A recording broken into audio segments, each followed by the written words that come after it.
నమస్కారం ఎడిటర్ గారు. నమస్కారం. ఎవరమ్మా? ఈ వారం మన ఆంధ్రవిని ముఖ చిత్రం అద్భుతం. కొత్త సీరియల్ చెత్తబతుకులు నా హృదయాన్ని ఆకట్టుకుంది. ఆంధ్రవిని మా ఇంటికి రాగానే నే ముందు చదవాలంటూ మా వారు నేను పోట్లాడుకుంటాం. డయానారా టీవీ ప్రకటన మీ పత్రిక హైలైట్. నీ పేరేమిటమ్మా? వాగ్దేవ్ అండి. 2 ఏళ్ల క్రితం నావి 2 ఉత్తరాలు మీ పత్రికలో పడ్డాయి, గుర్తులేదు? గుర్తుంది. లేకే కేవలం ఆ ఉత్తరాల వల్లే మా పత్రిక సర్క్యులేషన్ 10,000కి పడిపోయింది. నువ్వేనా తల్లి? ఏం కావాలి? ఇదిగోండి. ఏమిటది? నేను ఈ మధ్య కొన్ని కవితలు రాశాను. మచ్చుక్క ఒకటి వినిపిస్తాను, వినండి. ఆకాశం రంగు నీలంగానే ఎందుకుంటుంది? ఎర్రగా ఉంటే బాగుండదు గనక. రక్తం ఎరుపు రంగులోనే ఎందుకుంటుంది? నీలంగా ఉంటే బాగుండదు గనక. మల్లె తెల్లగానే ఎందుకుంటుంది? నల్లగా ఉంటే బాగుండదు గనక. ఈ విన్నా కూడా నేను ఎందుకు బతికే ఉన్నాను? నాకు చావు రాలేదు గనక. చాలా బాగుందండి. ఈ వాక్యాన్ని కూడా కలుపుతాను, వీటిని మీ పత్రికలో వేయించండి. వీటిని ఇక్కడే ఉంచుతాను. మేము ఇంకా పత్రిక నడపలేం అని గట్టిగా నిర్ణయించుకున్నాక మీ కవితలు చివరి సంచికలో వేస్తాం. అవి రిలీజ్ అయ్యేసరికి మేము ఏ ఆఫ్రికానో అండమాన్సో పారిపోతాం. ఇవి ఇక్కడే ఉంచుతానమ్మా. థ్యాంక్స్ అండి. పోతే ఎవరు పోతేనమ్మా? నేనా? ఇది కాస్త తినండి. పోవడానికేనమ్మా? నేనే స్వయంగా తయారు చేసిన స్వీట్ అండి. వంటవాకు శీర్షికలో మీరు ప్రచురించాలి. అరటిపండు లంబా లంబాని దీని పేరు పెట్టాను. అరటిపండు లంబా లంబానా? ఈటర్ బొందా బొందా అనకపోయావు. అలాగే ప్రచురిస్తానమ్మా. మళ్ళీ తినడం ఎందుకు రిస్క్? జీవితం మీద ఆశ ఉన్నవాడిని. ఇది ఇక్కడే ఉంచమ్మా. వస్తానండి. వచ్చేసారి ఇంకొన్ని కవితలను స్వీటు తెస్తాను. మళ్ళీ మీరు ఎప్పుడు వస్తారో ముందుగా చెప్తే ఆ రోజున సెలవు పెట్టుకుంటాను. అబ్బే, సెలవు పెట్టి మరీ వినాల్సిన అవసరం లేదండి. ఆఫీసులోనే విందురు గాని. వస్తానండి.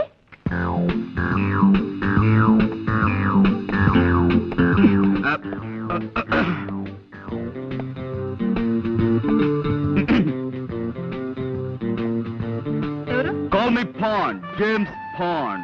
పాండ్స్ పౌడరా? మాకు అక్కర్లేదు. ఎక్స్క్యూజ్ మీ, నేను పౌడర్ అమ్మేవాడిని కాను. నేరస్తుల ఎముకల్ని పౌడర్ చేసేవాడిని. ప్రైవేట్ డిటెక్టివ్ని. ఏమండి, ఇలా రండి. ఏ paper writer? No, I'm Pond, James Pond. I'm Kalyan. Oh, nice meeting you. ఈ ఇల్లు మీ సొంతమా?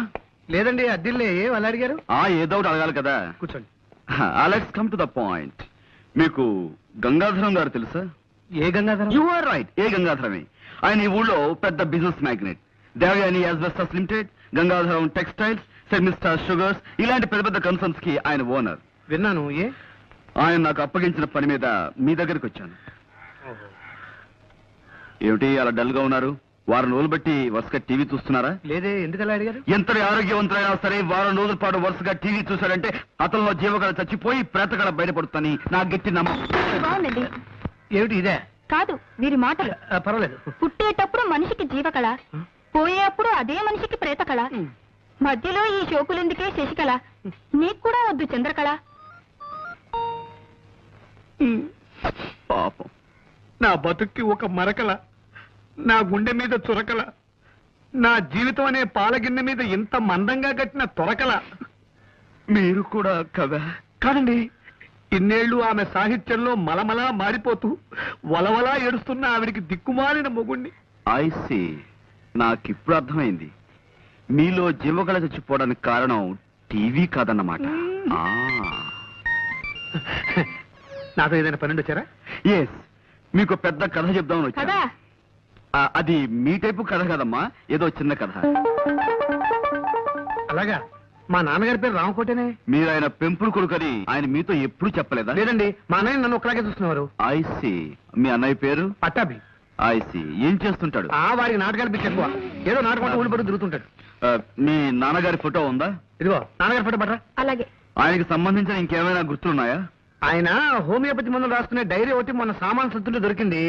దేవి, నాన్నగారు డైరీ కూడా పట్టరా. ఆ రెండు నేను తీసుకెళ్తాను. కొన్ని పాయింట్లు వెరిఫై చేసుకున్న తర్వాత తిరిగొచ్చి మిమ్మల్ని గంగాధరం గారి దగ్గర తీసుకెళ్తాను. అలాగే. వారికి థ్యాంక్ యూ. ఏమిటో జరిగిందంతా విన్నాక ఆశగా నాకు కవిత వచ్చేస్తోందండి. జీవితం అంటే 1 మినిట్, దయచేసి ఒక్క నిమిషం.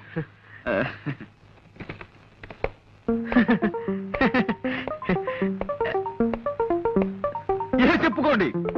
ఏమిటమ్మా, నువ్వు మా ఓనర్ గారి కోడలివే? కవితలు మానేసి కథలు మొదలెట్టావా? నేను నిజం చెప్తున్నాను, మీరు నమ్మి తీరాలి. గంగాధరం గారి కోడలు నేను. కావాలంటే ఇప్పుడే ఇంటికి ఫోన్ చేసి కనుక్కోండి. నమస్కారం అమ్మా. నమస్కారం. ఇవి నీకు తెలిసేవిటయా? పొద్దున మా ఓనర్ గారి ఇంట్లో చూశాను సార్. అయ్యగారి కోడలు గారట. ఇప్పటికైనా నమ్ముతారా? విధి నా మీద ఎంతగా పగబడుతుంది అనుకోలేదు. మీ కాఫీ కూల్ డ్రింక్స్ ఏమైనా తెప్పించమంటారా? వద్దులేండి. ఈ మధ్యన నేను కొత్త గేయం రాశాను, వినిపిస్తాను వినండి. గేయమా? వినిపించి గాయం చేయండి. తప్పదు కదా. నేను కవిని కానన్నవాణ్ణి కత్తితో పొడుస్తా. నేను కవిని కానన్నవాణ్ణి కత్తితో పొడుస్తా. నేను రచయిత్రిని కానన్నవాణ్ణి రాయెత్తి కొడతా. నేను రచయిత్రిని కానన్నవాణ్ణి రాయెత్తి కొడతా. గొప్పగా ఉంది. నీ కవిత్వం వింటుంటే నా స్వేదరంధ్రాలన్నిట్లోనూ సూదులు గుచ్చుతున్నంత సంబరంగా ఉంది. నరనరాలన్నిటికీ నిప్పెట్టినంత ఆనందంగా ఉంది. మా మామగారితో చెప్తాను, వచ్చే వారం పత్రికలో ఈ గేయం వేయాలి. అలాగేనమ్మా. రాజే తలుచుకుంటే దెబ్బలకు కొదవా. ఇన్నాళ్ళు ఈ వారపత్రికని నా సొంత పుత్రికలా చూసుకున్నాను. ఇక నుంచి ఈ వారపత్రికని వారపుత్రికలా తయారు చేస్తాను. తప్పుతుందే? ఈ పదార్థం గురించి వంట వార్త వేయాలి. దీని పేరు బంగాళా భౌభౌ. బంగాళా భౌభౌ.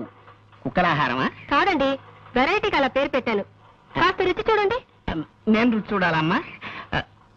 అలాగేనమ్మా. ఇదిగో కోళ్ళ గారు ఇదేదో తినమంటున్నారు. పత్రిక జాగ్రత్త. స్టేట్ బ్యాంకులో నా బ్యాలెన్స్ 320 రూపాయలు ఉందని నా భార్యతో చెప్పు. తినండి.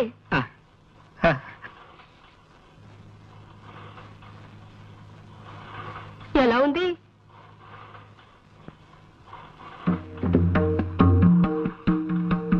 అసలు తాజ్ మహల్ ని ఎందుకు కట్టించాను? అశోకుడు ఆడుకోవడానికే కదా. మరి రొనాల్డ్ రేగన్ అలా అంటాడేమిటి? అంటే టిప్పు సుల్తాన్ మాటే నిజం అవుతుందా? ఏమో మరి. మా అమ్మాయి ఝాన్సీ లక్ష్మీబాయిని, మా అబ్బాయి ఎస్వి రంగారావుని అడగాలి. ఇదిగో ఎవరక్కడా? నా ఏనుగుని రిక్షా మీద తీసుకురండి. నేను డాల్ఫిన్ హోటల్లో టిఫిన్ తిని కురుక్షేత్ర యుద్ధానికి వెళ్ళాలి. చూసావా బాబు, నా ఈ వంటకం తింటే ఎంత జ్ఞానం వస్తుందో చూసావా? నువ్వు కూడా కొంచెం తిను.